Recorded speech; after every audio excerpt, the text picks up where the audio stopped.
Attention listeners, ahead are spoilers.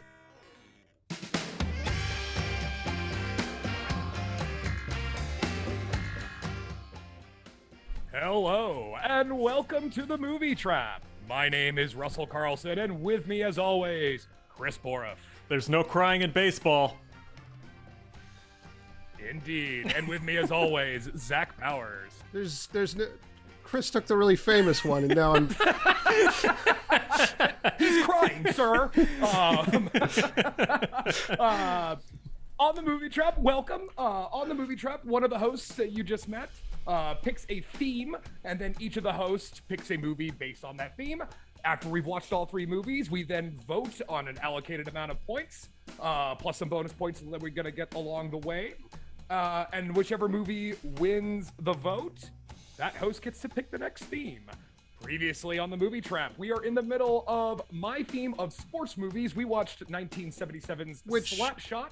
To be fair, if you said sports movies, you don't need to elaborate whose theme it was. That's true. Yeah, That's probably fair. That's probably fair. They could probably make a good guess.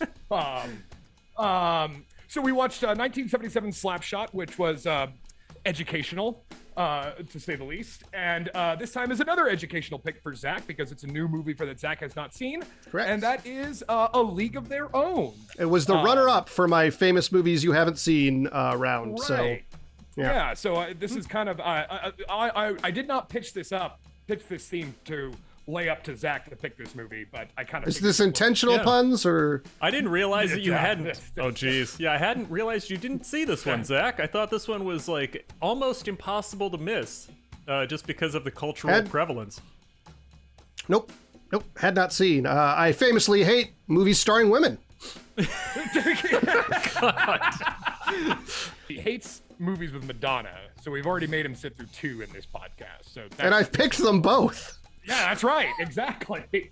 What was the other one we did? Dick Tracy. Dick Tracy. Oh, we got to see Evita at some point, but keep going. Okay. Yeah, great. Can't wait. Okay, but before we get into the plot synopsis of A League of Their Own, let's get a quick rundown of the points, because previously on the Movie Trap, we did get some points. So, Borough, you have 2 bonus points and 10 points for final voting. I have 2 bonus points with 10 points for final voting. And Zach Powers has all 3 of his bonus points and 12 points for final voting.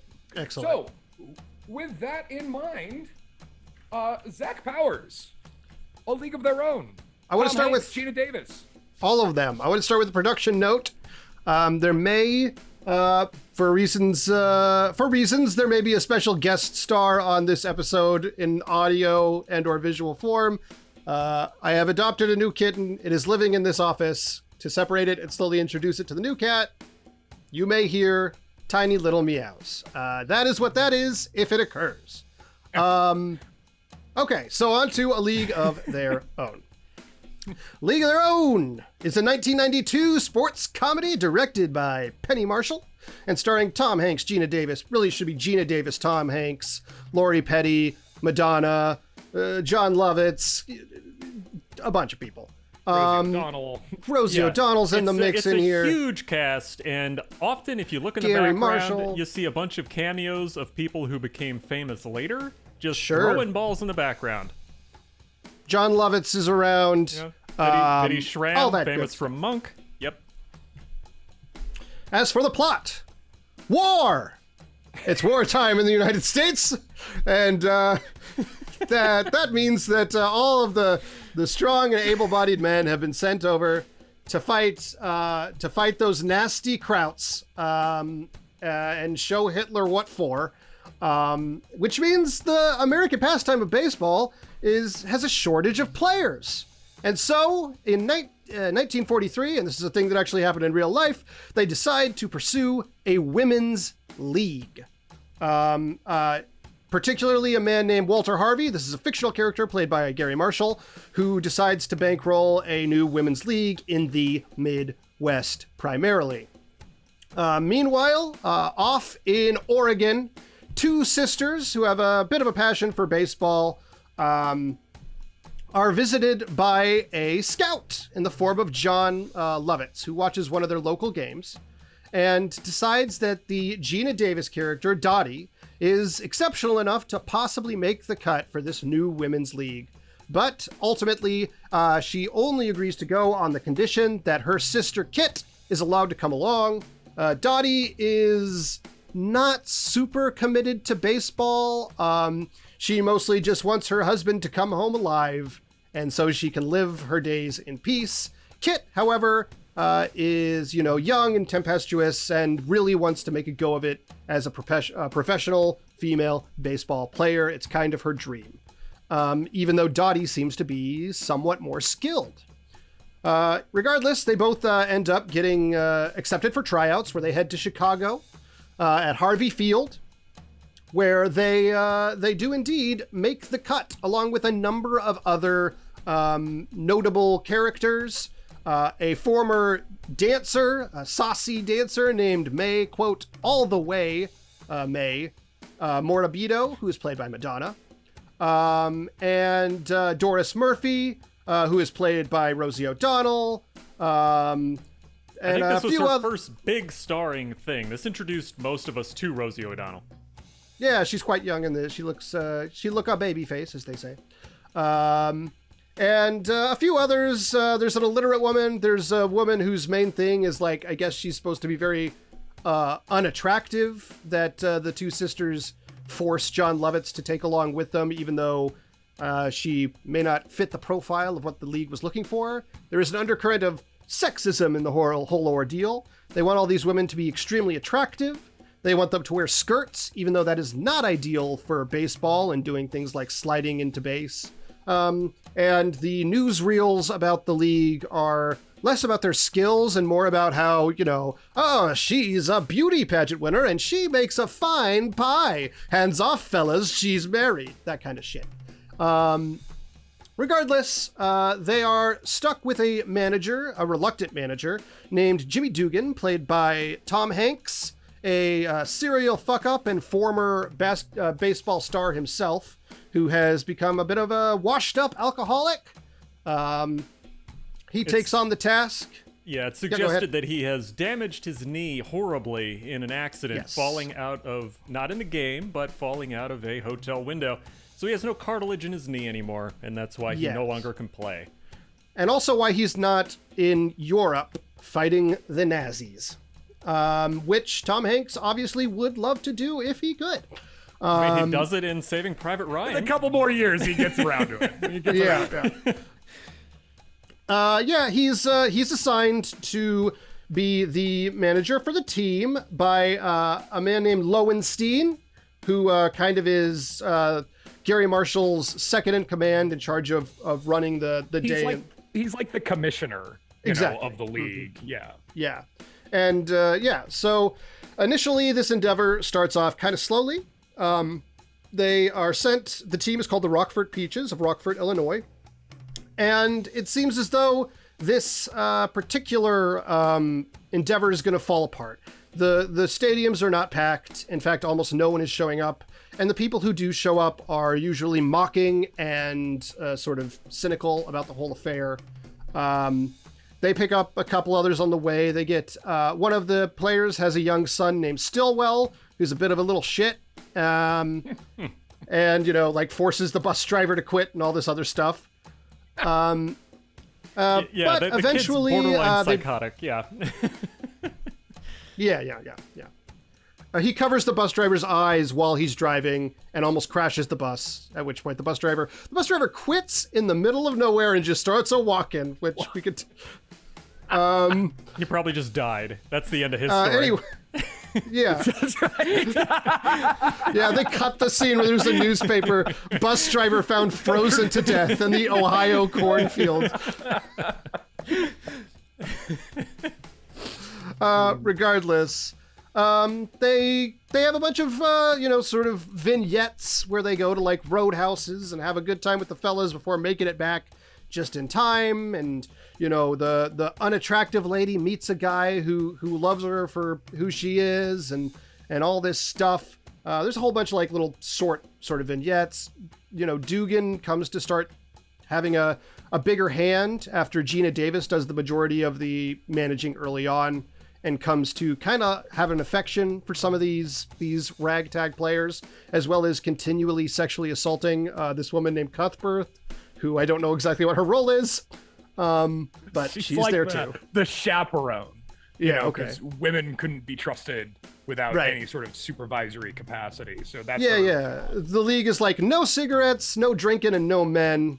right. And that's her job, is to enforce it. She's like the school headmaster. So she's there to try to keep things in line, and I guess it turns into Tom Hanks's character just openly sexually harassing her to apparently no help from the other ladies. They're just like, oh no, she deserves it. And it's like, oh God. Yeah. They poison her lunch. I mean, it's a little brutal on that her. poor person. Yeah. Oh yeah, they do poison her lunch. They say, well, the doctor says he's never seen a patient throw up as much as she does, which is quite a poisoning. That's right. Anyway, They're very cavalier. Like, is she dead? So what? Let her bury her. I know a guy. Yeah. They're like, oh, come on. She's going to be fine. Come on. Let's go to the dance. Let's go to the dance and dance with the boys. She's dying. We're going to go to jail. there is alongside the misadventures and the fun, there are a few more solemn moments. One of the members gets a telegram informing her husband has been killed in action at one point. And Dottie's husband returns from the war, having been injured in the leg. And Dottie is considering leaving the League because all she really wanted was, to be able to go home with her husband.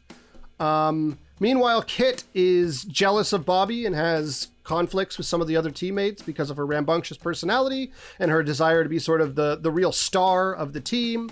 And when she feels that Dottie is like considering quitting and destroying the team, she is distraught, but Dottie offers to be traded to another team in order to keep the peace.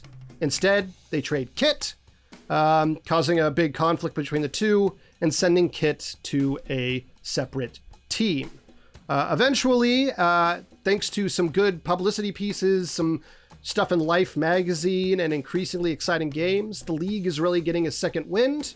A lot of people are interested, and it turns out that they are heading to the World Series up against Kit's team, the Racine Bells. It's, your typical, close game deep into the ninth, when finally Kit is up to bat. She hits a good one, but the ball comes back to home just before Kit does, Dottie being the umpire. The catcher, I should say, yes. And Dottie slams into home, or Kit slams into home, knocking Dottie over, and Dottie drops the ball, and therefore Kit is safe, and the Bells win the game. Dugan decides to stay on. Lowenstein saves the League, even though Harvey is thinking about canning it because the boys are coming back from war. Hitler having been shown what for at this point. And Lowenstein, he goes all out to save it and eventually succeeds.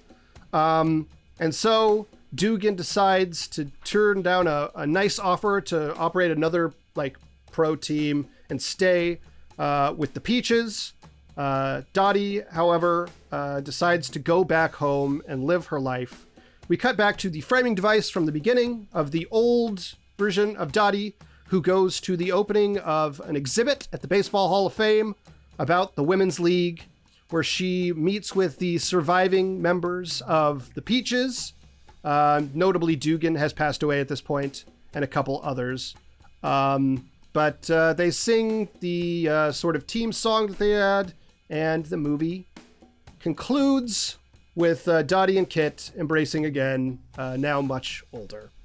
Apparently estranged Madonna's the entire This Used to Be time My leading up to Playground. that. These sisters didn't talk. I don't know if I Outside read of that. I don't know if I read into that. I feel like there's nothing to say that they were necessarily estranged during that time. The thing is This it's is just my problem with the weird. bookends in general. Yeah.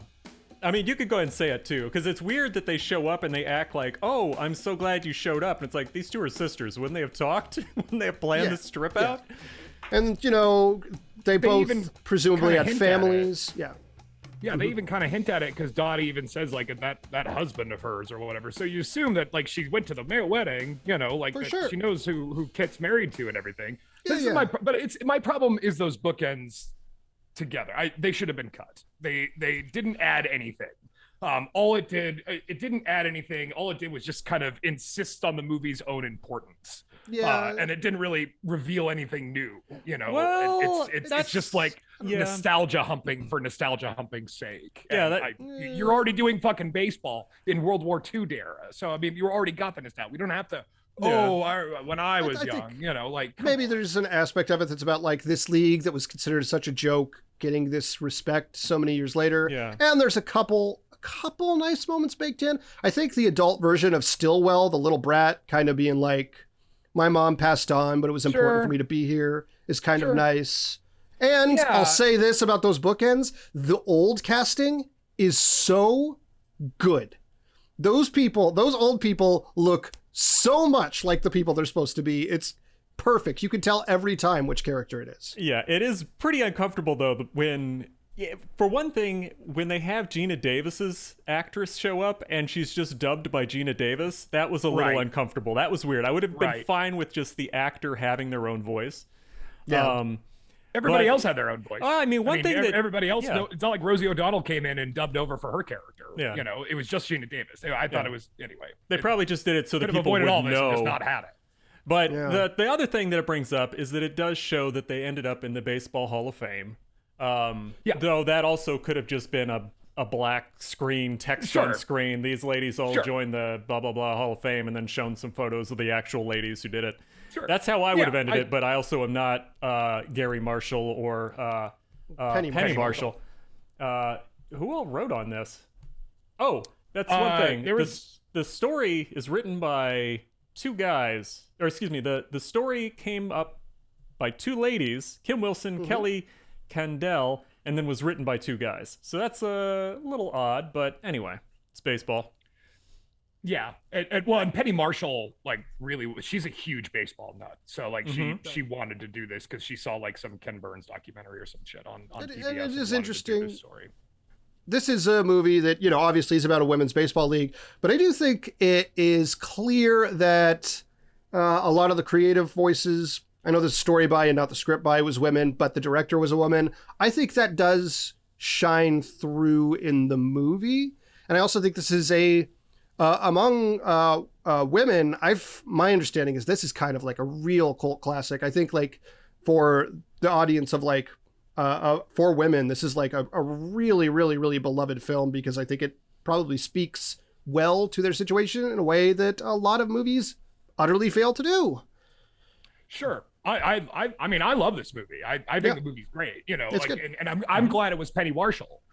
Because Penny Marshall, not only, you know, that she has a real sensitivity of, you know, females and whatnot, being one, but also she knows how to corral a large cast and gives each one of them like a moment to shine. Like, as I understand, a lot of this production, like they had a lot of time of just like playing innings basically, and she would just film them in character, just kind of going off. Like Rosie O'Donnell, she kind of just almost kept adding scenes because she just liked how Rosie O'Donnell was doing it.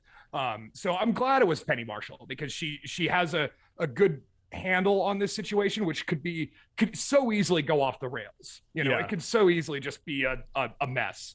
Sure. And granted, it's saved by endless montages. You know, like that's a trope in sports movies. Well, I mean, the mid chunk, there's a lot of always you're traveling from town to town. And the mid chunk of this movie is essentially like a pot potpourri of good things happening, big band music, and then when the mid act or the midpoint happens, I believe is when the lady gets the letter that her husband's dead, and then things get more serious after that. That's the league starts having trouble, they start having issues. Gina Davis starts thinking about leaving, stuff like that. Yeah. So it's kind of the real main thrust of the story. The Dottie and Kit relationship being probably the primary relationship in the story, like that really starts to elevate after that point. Mm-hmm. For sure. I mean, and that's the core of the movie is this relationship between these sisters. And again, to still have this sort of Christmas tree and ornaments of everything else around it, you know, with like the historicalisms and the just the baseball stuff. At its core, that's what it's about. It's about these two women and their relationship to one another, which I think was really cool, especially for 1992. You know, not bad. But also, I think it should be said, I this is kind of the beginning of the ascendancy of Tom Hanks. You know, he was in Big, which was a big deal and all that stuff, but this is before Philadelphia, right? So like he was mainly known as like a comic actor, you know, so that's, and he plays to that in this. But I would say that in this movie, it sort of breaks through because he plays it so right. You know, him sexually assaulting Cuthbert, if he had played that, it's part of the reason why I think everyone kind of gets away with it, because it's the way he does it. Tom Hanks is one of those guys who can pull something like that off.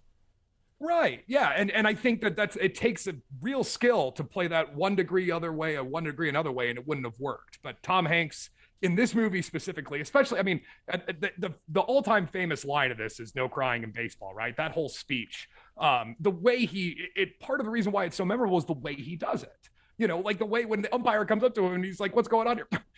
"She's crying, sir." You know, like that's fucking funny. Yeah. Well, I mean, it kind of helps that he is never introduced as being a particularly well-mannered person or a good guy. Yeah. He's very rough. You can imagine he's very much a ball player in that old style fashion. And very much, I think this is a through line between the first 2 movies we've watched, at least. This sort of washout, kind of, guy who takes over the managerial aspect of the team. Yeah, has been. Yeah, that's true too. But also like kind of plucky underdogs. But that's a trope in almost every sports movie. Yeah, well, I mean, they always kind of fall into the father figure in most of these, and then there's usually like a spiritual death of some sort. Like in this film, he actually does die later in the denouement, but in some of them, there's like the moment at which they're like, "I can't do anything more for you. You got to win this one for yourself, ladies," or something like that happens. But I'd like to ask actually a question in this. I don't know if he has that specific moment in this, but I've noticed that happens a lot. In sports movies, lots of times you have the games happening, and then you have character decisions and arcs occurring. I thought it was interesting in this one that Lori Petty's character, the big thing with her is that they introduce it at the start and they follow the thread all the way through of don't swing at the high ones. Don't try to like go above what you can do. The premise is functionally that she always swings at the high balls but can never hit them. Like she can't resist going for it. And then at the World Series, the specific character arc there is that Gina Davis knows this about her sister. They're on the opposite teams playing against each other. She gives that tip of throw the high ones. She's going to swing at it and she won't hit it. And then she hits it anyway. And it's like proof that Lori Petty's arrived and she's a player in her own right and she can live her own life now and things like that. Is that a common thing in sports movies where they do like a reveal of a character necessity or need in the game? Because I've noticed all the time. Okay. Because I don't watch sports movies much. All the time. I mean, think of like Sandlot, right? You know, because like part of his whole thing is that he could run really fast, and then the whole climax of the movie is him being chased up by a dog. You know, even though it has nothing to do with the game, but that's the skill that gets unveiled in his character, I guess. But I think it happens all the time. Sure. Yeah. Okay. That's it's good storytelling. You know, like I've got this, you know, one thing that I can't do, and then at the end of the movie, it's the one thing I can't do, but I've got to face it and I've got to do it now. That's what. You know, and I'm sure, you know, that's not uncommon in other types of movies, like in an action film, there might be like an established fear or inadequacy of a character that at the end they have to like step up and overcome. You know, that's just so. How often? Yeah, I would say to answer your question, Borf, I'd say it's just common in movies. Well, how often is that a thing in actual sports games? Like, is that something? Because I don't watch sports. Is that something where you like project on a story, or is it just watching the game and just being like just the game? No, it's usually, you know, like look, sports. It's never about like that one moment. Sometimes it's rarely about that one moment. Usually the moment is winning. That's the moment, you know, but like it's very rare. And again, I'm a sports fan, but I'm a hockey fan. That's like, you know, I'm a niche within a niche.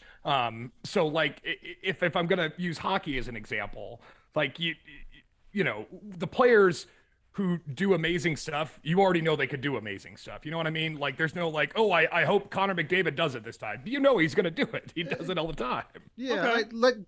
Like for instance, I agree with Russell in so much as I'm not a huge sports fan, but I occasionally run into sports living in modern day America. And in Chicago, no less. And in Chicago, yeah, I have seen 2 games at Wrigley Field at this point, because if you live in Chicago, and you get the opportunity to see a game at Wrigley Field, yeah, I'm going to go. And most of the time what happens is we just drink and barely pay attention to the game because most of the time nothing's fucking happening. And it was the same when I used to go see Rockies games at the Rock Pile every year or two back in Denver. And like the only baseball game I've ever seen that I thought was genuinely exciting was when the Cubs won the World Series about 4 or 5 years ago. That game was a nail biter. But otherwise, usually it's... I've softened a lot on baseball. Zach, our mutual friend Johnny, has kind of turned me into a Padres fan for some reason, because I don't get enough misery in my life. But the reason why I think it in baseball's unique, for what you're asking, Borif, because it is that one-on-one. It's pitcher versus batter, right? So like you do kind of have that dichotomy that lends itself to that kind of storytelling. But does that actually happen in sports? Not really. In baseball especially, it's more or less a numbers game. This guy has this batting percentage, this guy has this pitching percentage, and let's go. So it's probably something to make it something that is entertaining to the audience, not just correct. The game. Correct. Well, for sure. And I think that like, in terms of baseball being on film, I think it's probably much stronger than in real life, just because, like Russell said, that moment of the pitcher and the batter, it's a duel between 2 characters. Like, there is almost nothing like that in any other sport. Correct. Plus, the field, a baseball field, is beautiful in a way that I don't think any other field is. Like there's a lot of space. There's a lot of slow moments, followed by fast ones. So you can like really pace things out. You can get wider shots. The action is easier to follow. I think it's maybe the best sport to adapt to film.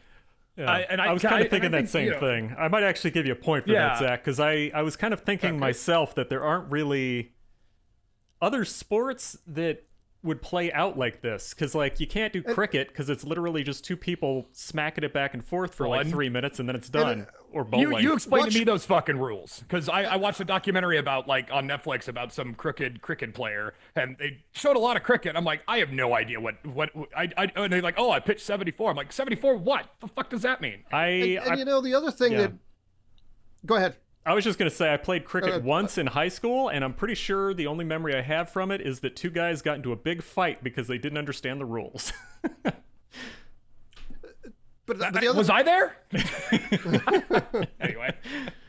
The other thing I'll say about baseball and film is, like basketball, it's one of these ones where it also has the ease of you're not absolutely covered in equipment, so you could tell who's who.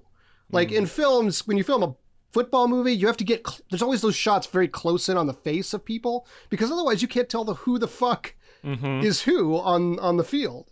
Yeah, very true. I mean, one of the benefits in Slapshot was that it was in the 70s and nobody wore helmets back then, so it was a lot easier to tell them apart. But you're completely right too. And also I think that part of the appeal of baseball, and Tom Hanks kind of broaches this. One of my favorite quotes about baseball, I think, was from Billy Crystal, and I think it was in the Ken Burns documentary, where he says, it's essentially a children's game. That's what baseball is. It's essentially it's a game children play.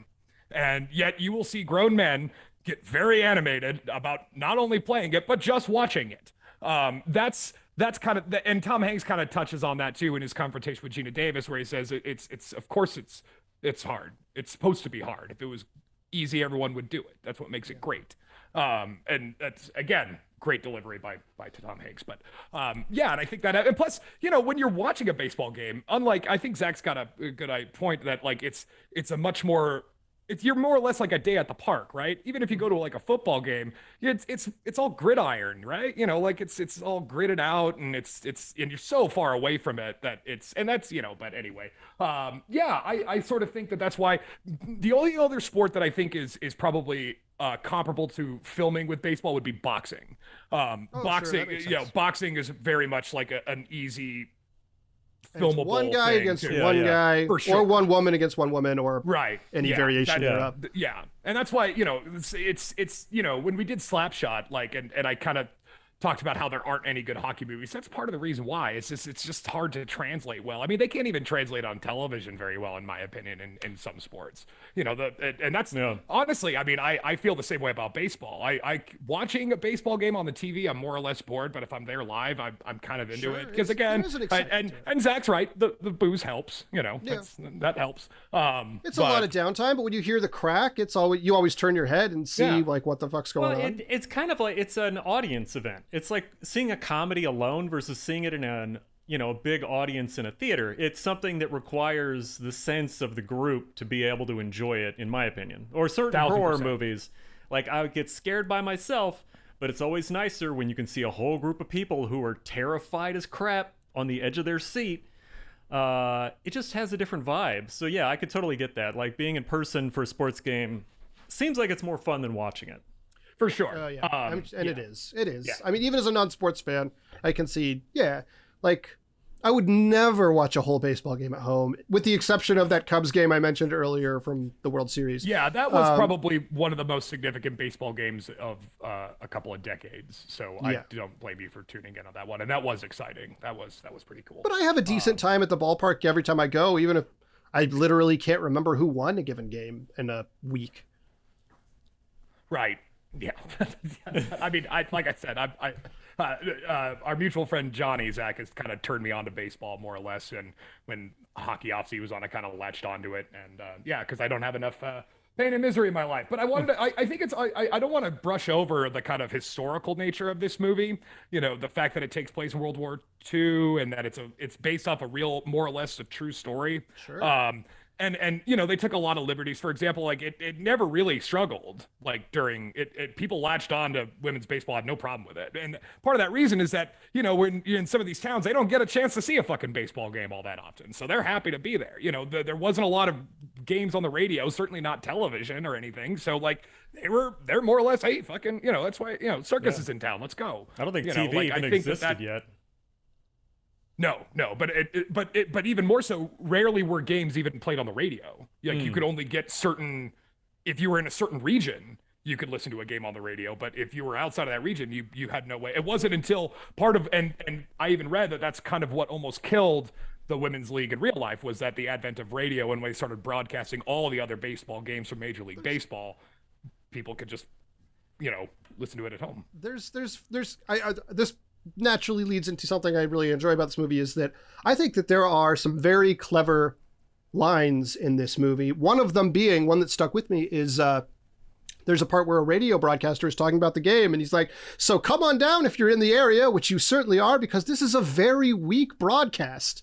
And I really liked that line. I really liked when Tom Hanks, like there's a scene where Tom Hanks says like, oh, I had a couple of wives, and Gina Davis is like, any children? And he's like, one of them was.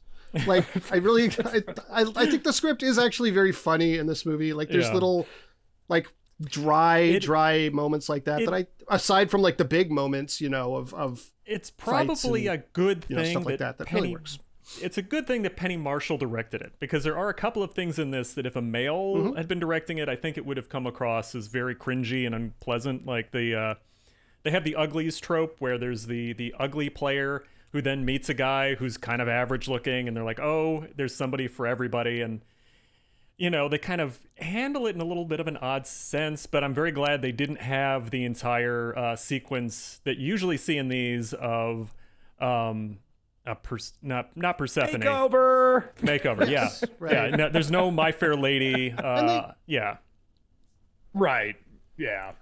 Yeah, it's more or less it informs her character, and the movie does a good job because they have that aside with John Lovitz and her father, and it's very very well written and says a lot about, and very well performed. And Lovitz, this is kind of the beginning of, he was kind of hot shit at this point, you know, like he was kind of like, you know, right before like The Critic and shit, you know, Saturday Night Live, what have you. But it's kind of funny to see him have to act across from that moment, and he does a good job of just kind of, you know, being stable, and just, you know, the way he kind of just collapses and just like, Yeah. You know, it's well done. Yeah, well, I think that it's like before he fell back on shtick, I think was the thing. Like he was still an actor and he was still experiencing things, and it was before he got comfortable in the shtick that he got from Saturday Night Live and The Critic and things like that. So he was still like very alive in the moment. I agree with that. He was a good actor in this. But I agree with you. I guess a couple things about that, but I agree with you about the quote ugly character, Marla Hooch, I believe is the character's name. I think that the real saving grace of that character is there's jokes about how like she's, you know, not conventionally attractive, and like there's in the real like they show her and she's very far away. But I think that the real thing that really works about that character is like I think in some movies, in a worse movie, that would be the extent of that character. This movie loves that person. Like the father clearly loves her so much. She gets to have this like very happy life and happy ending. Like it takes the time to be like, this is a person like that we genuinely care about. And I think maybe someone like who wasn't Penny Marshall, maybe a male director at the time might have been like, yeah, she's just the ugly chick. And I think this movie really takes care with a lot of these characters to give them those moments. I think if you had like John Hughes like try to do this, like I think that's you would lean more into that. And there were definitely, because what I love also about this is that they kind of implied like there's sort of this romantic tension between Dottie and Jimmy Dugan. And they never really go anywhere with it, but it is more or less, I think Chris said it earlier, it is more or less like a father figure sort of relationship, but they don't tip their hand about that. You know, they kind of just like let it rest there and just kind of let that moment be. And I think that's patient and clever. And I think that's and allowing that moment to just exist in its own right rather than try to build everything about that. And they do the same thing with the Marla character, you know, because like, yeah, you know, she ends up finding a guy. Yeah, there's somebody for everybody. And she ends up, I mean, what I love is that they have no problem. She's apparently like a really badass, like baseball hitter, right? Well, nobody minds that she gets married and leaves the team. But when Gina Davis's husband comes in, we're like, oh, we'll never do it without you. Anyway.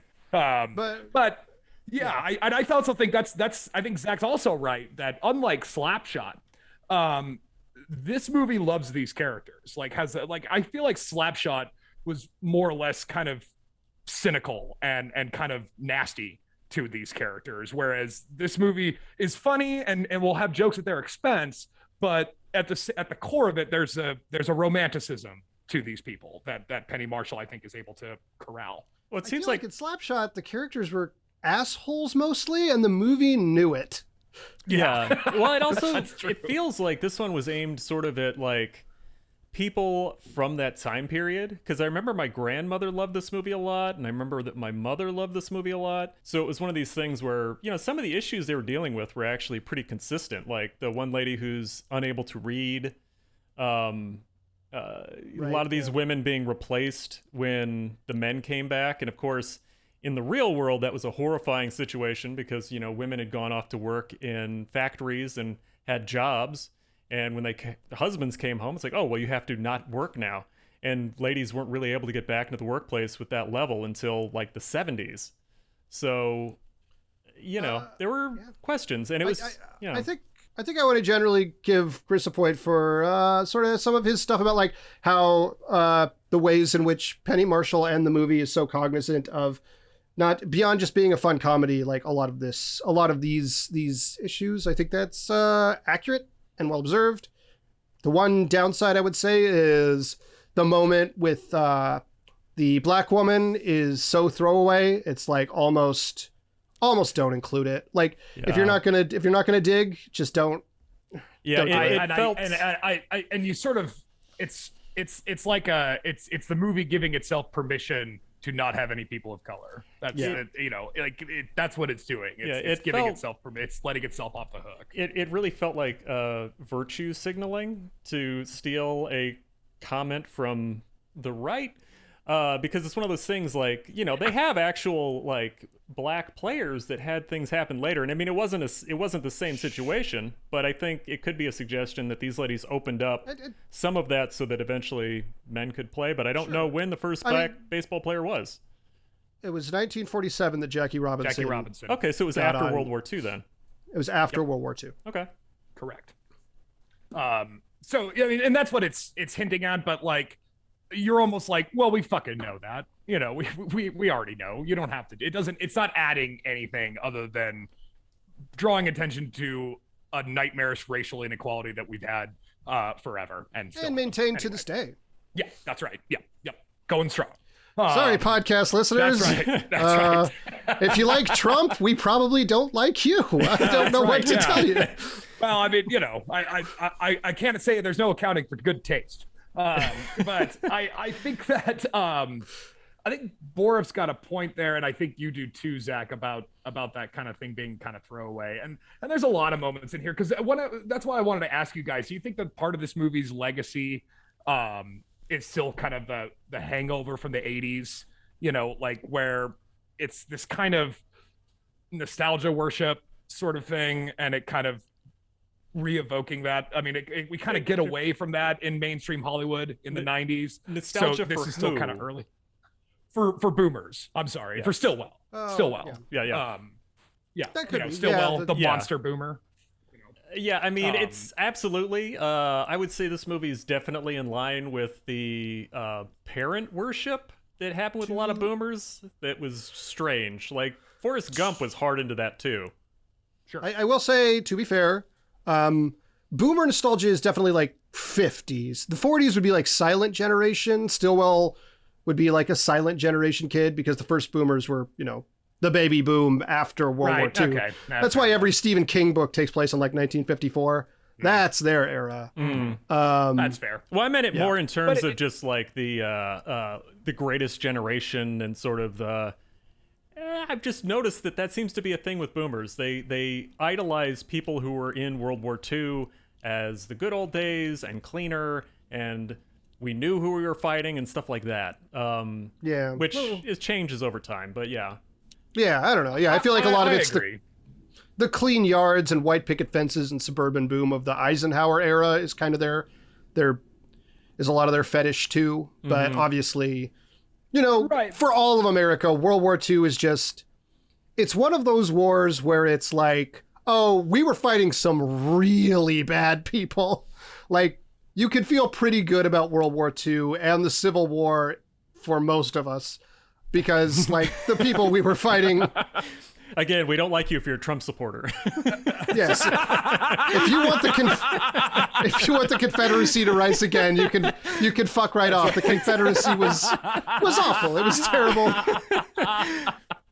If you don't think the Civil War was about slavery, read any article of secession. Yeah. Read any of them. It's in all of them immediately. Let's put it this way.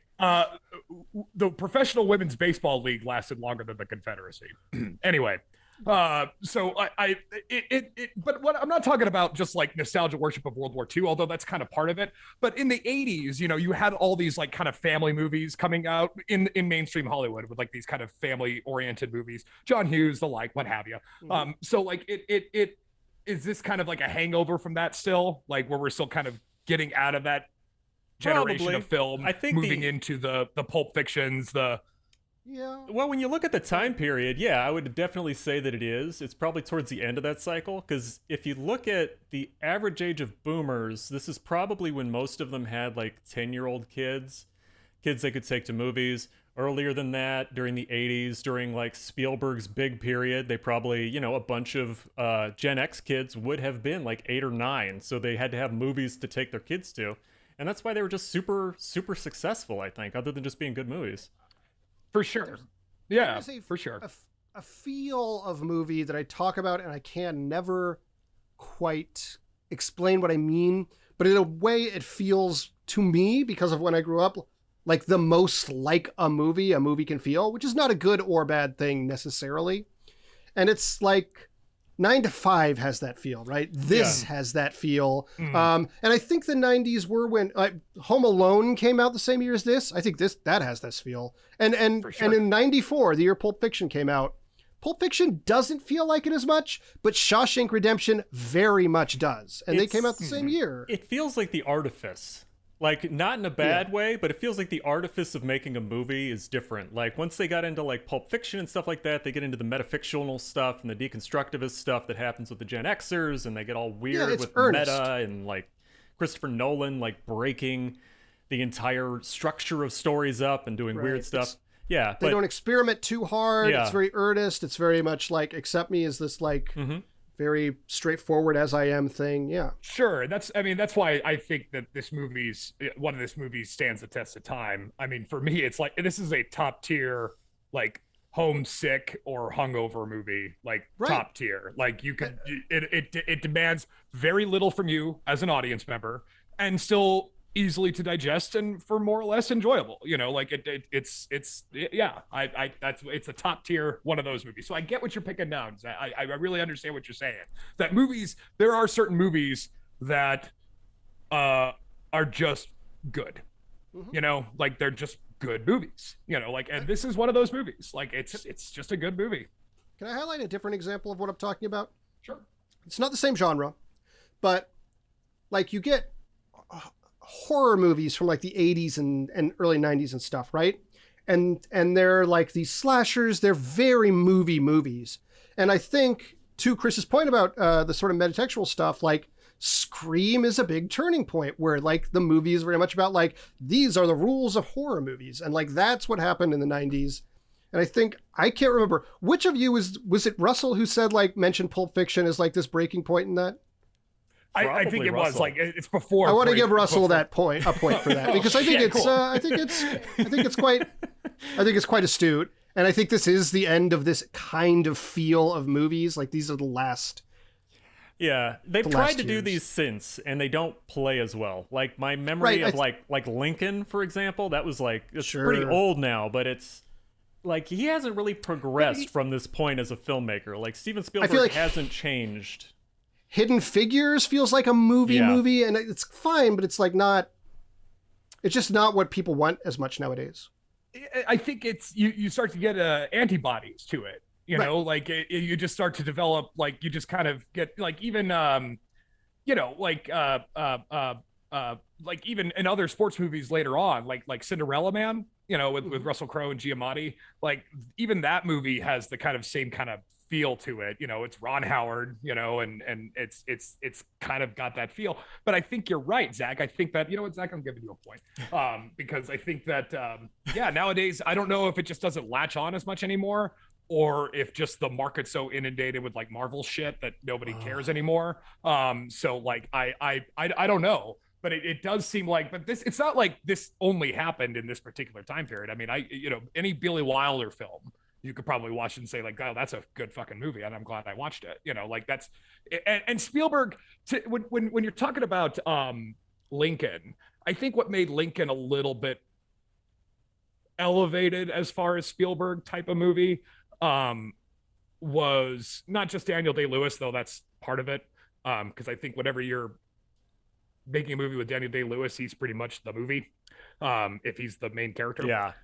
So I think that was a different dynamic for Spielberg, who's not particularly known for that kind of directing, but to have that kind of, and then also, and one of the most annoying tropes, and this movie suffers from it too, is the Spielbergism of always over-ending your movies. You know, like you just make sure that you're going to have 4 or 5 different codas so nobody has any questions. And this movie does that too. Like I said, we could have done it with just the placards of you know, like Jimmy Dugan died or whatever, you know, and little picture that would have been fine. Yeah, it definitely. I didn't see the. It felt the like Animal House freeze frame. Yeah, it felt a little Lord of the Rings. It really did. Like the denouement takes about 49 minutes because it starts with like Gina Davis is going to leave. They talk about it for a long time. Gina Davis leaves. They talk about it for a long time. The movie keeps going. They get involved in all sorts of other stuff. She comes back briefly for the World Series game. Then the film ends, and then you're in the bookend, and you're in the bookend for about 5 to 10 minutes as they go down a laundry list of remember this person, remember that person's dead. And then you finally get to the ending where they have the card come up. You're like, all right, and that's why baseball's great. Did you like Bill Pullman? He's fucking dead.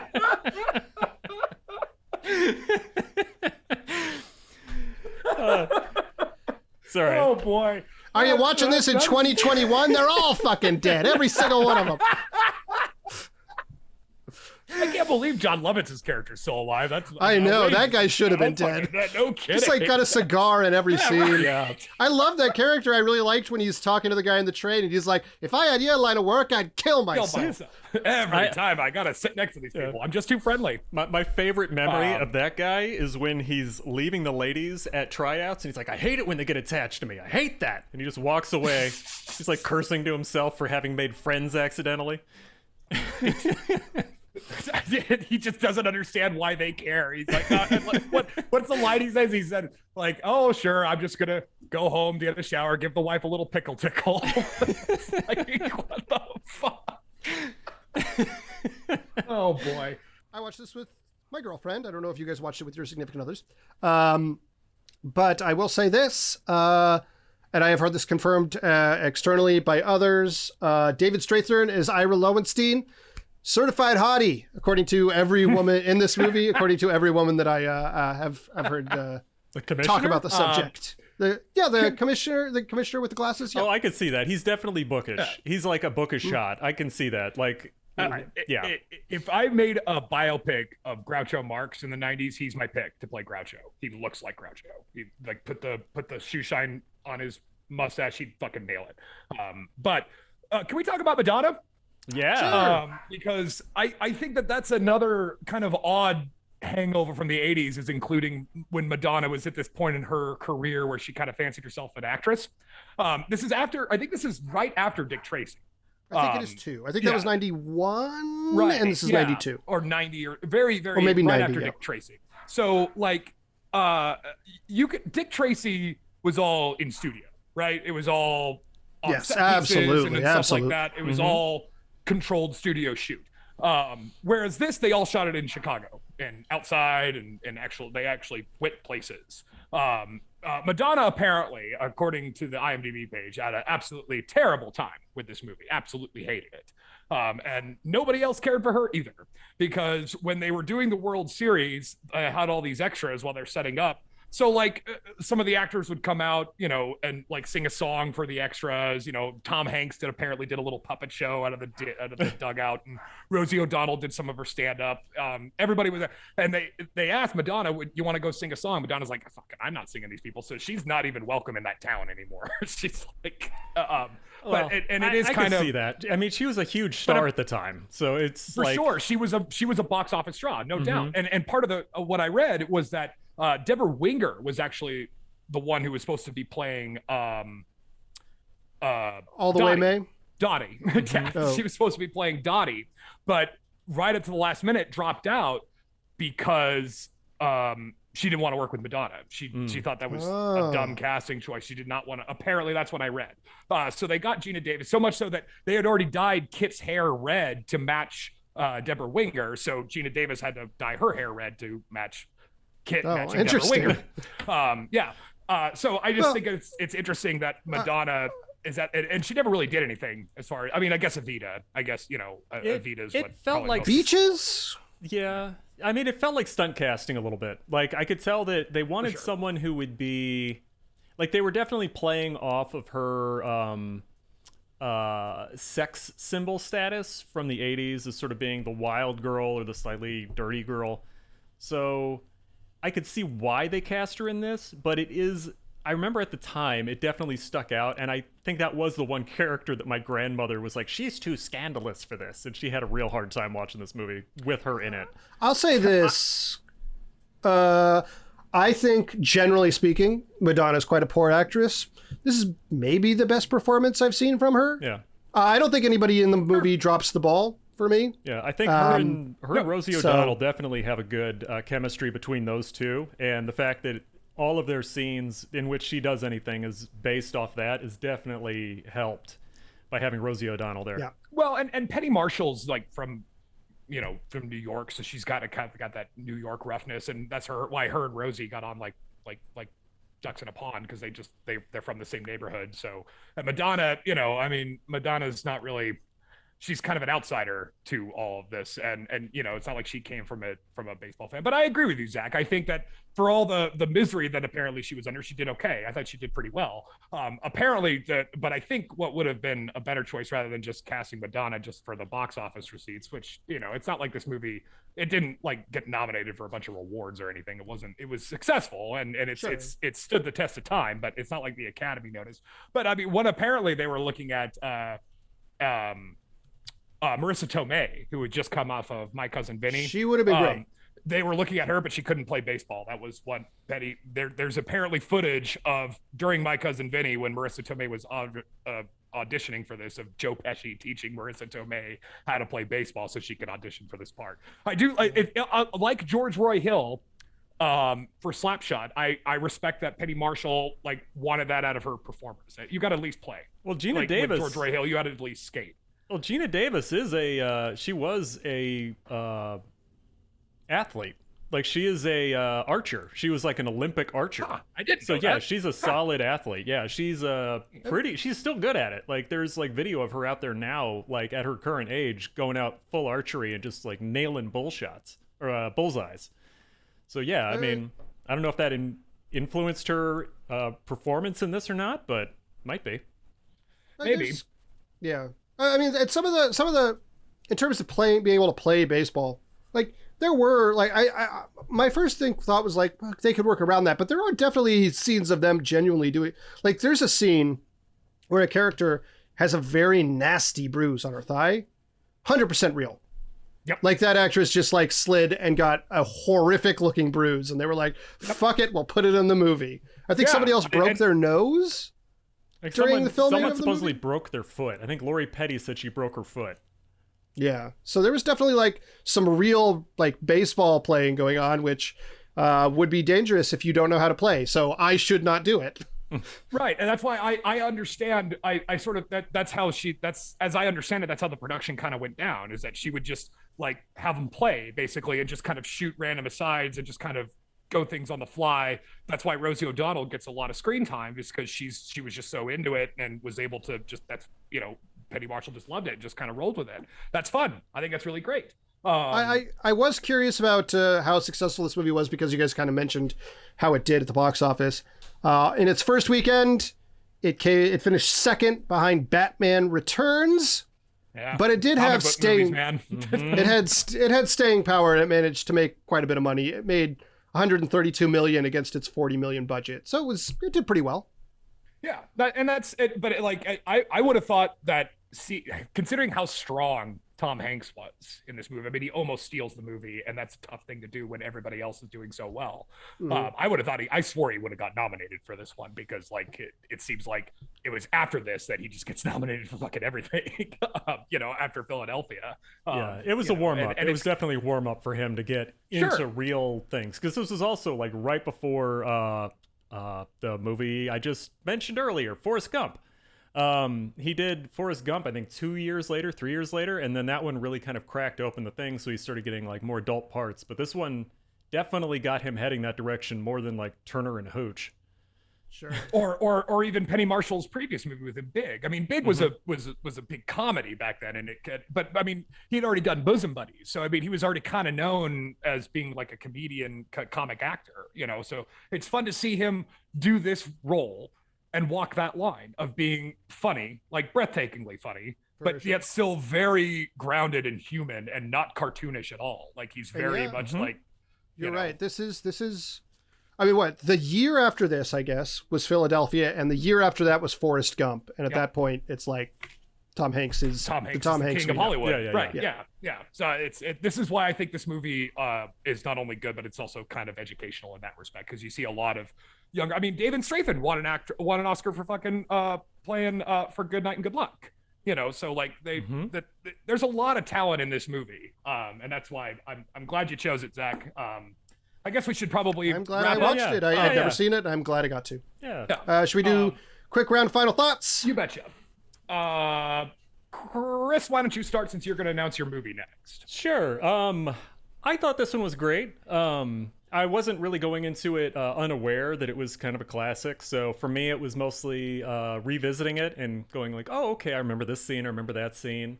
A lot of times when these movies happen, I'll remember key bits of dialogue and they kind of forget the rest. So like No Crying in Baseball is a real standout.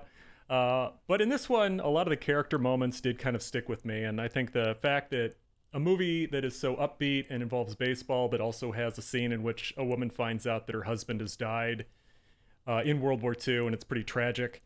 The fact that it has those two extremes of like really high concept comedy next to pretty real world drama that doesn't ever get into melodrama, at least for me, is a really nice and refreshing thing to see from that time period. So yeah, I would definitely suggest this one to everybody. Fascinating, Borf. You didn't think that I would like this one?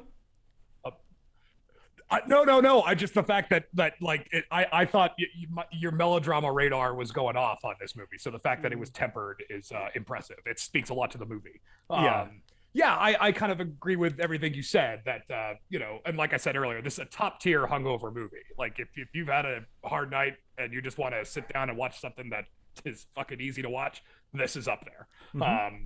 It's kind of typical of the era of the early 90s, especially in sports movies, but if even a little elevated, with Penny Marshall and Tom Hanks doing their thing.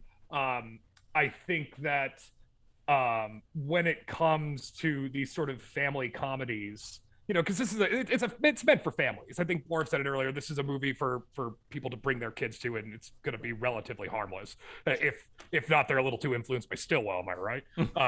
I there's not a lot of bad I could say about this movie other than the bookends, but that's honestly a minor complaint. I mean, it's a minor complaint. It's hard to talk about a movie like this because without just gushing about it, just because it's it pretty much hits all the notes you need to hit in a movie, and well done. So yeah, good movie. Yeah, I also enjoyed it. In fact, the more we talk about it, the more fondly I think of it. Almost like the more we dug in the conversation increased my enjoyment of the movie as we were having it. I feel like I agree. I think that tonally it was really interesting because I felt the scene where the woman receives the telegram was genuinely affecting, and it's interesting to see that in this comedy to be able to pull off that tonal shift, to have these scenes that feel very like affecting, where your heart really goes out for this woman who loses her husband. I think in many ways there's like a similarity to our previous movie in that I feel like the beginning is a lot of plot set up, and then there's like kind of a vacation for these vignettes, and then like in the third act we're like, okay, and now we're just going to come back to the plot, which is fine. That's a perfectly reasonable way to structure a movie if you can make it work. But I did enjoy this movie. It was good. I think, again, I agree. It's like it's a nice, breezy, easy watch. And if that's what you're up for, go for it. Yeah, for sure. Okay. Well, that was fun. So let's go handle our business real quick. Chris Borif, you have one more bonus point to give out with 11 points at final voting. I have one more point to give out and 11 points at final voting. Zach Powers has one more bonus point to give out with 14 bonus points. Fuck. Yeah, you did good. Wow. So Chris got a point from Zach about the concept of Penny Marshall's feminism. I got a point from Zach. I don't remember why, because I forgot to write it down. Because the change is because of the change in how movies sort of feel in the mid-90s. Era in the 90s. Cool. Then Zach got a point from Chris about filming baseball, and then got a point from me about this being a movie. Okay, so that brings us to round 3 of Sports Theme, which is the ball is in Chris Borif's court. So, Borif, what are you going to pick up and shoot? So I decided to pick a movie that I don't have strong memories of, but was suggested to me strongly because I don't know that many sports movies. I didn't want to go with something too obvious like Rocky or something like that. So I decided to pick a movie called Cool Runnings, the Disney movie, because it's on Disney Plus and it is accessible, and I like John Candy. And I have almost no memory of this movie outside of John Candy and it involving a toboggan. Everyone loves John Candy. Yeah. It's one of his last ones too.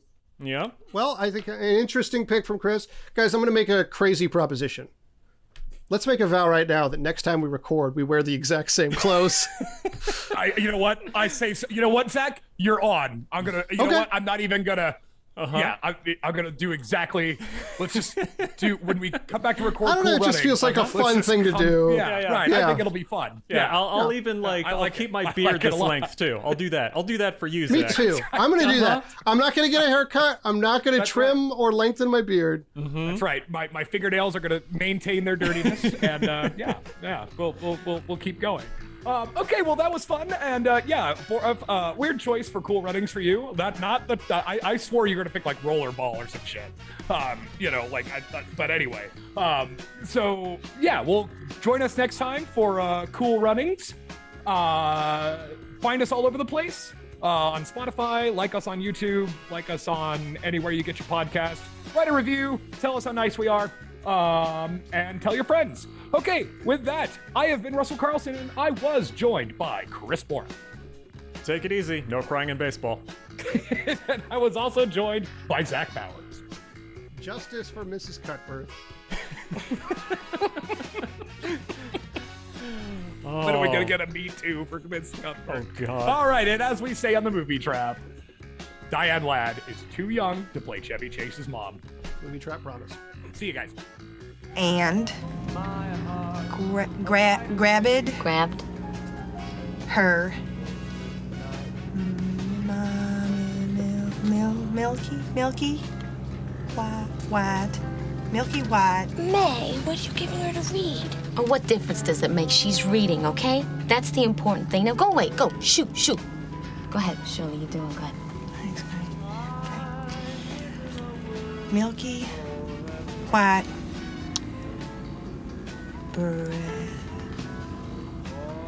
breasts. It gets really good after that, like.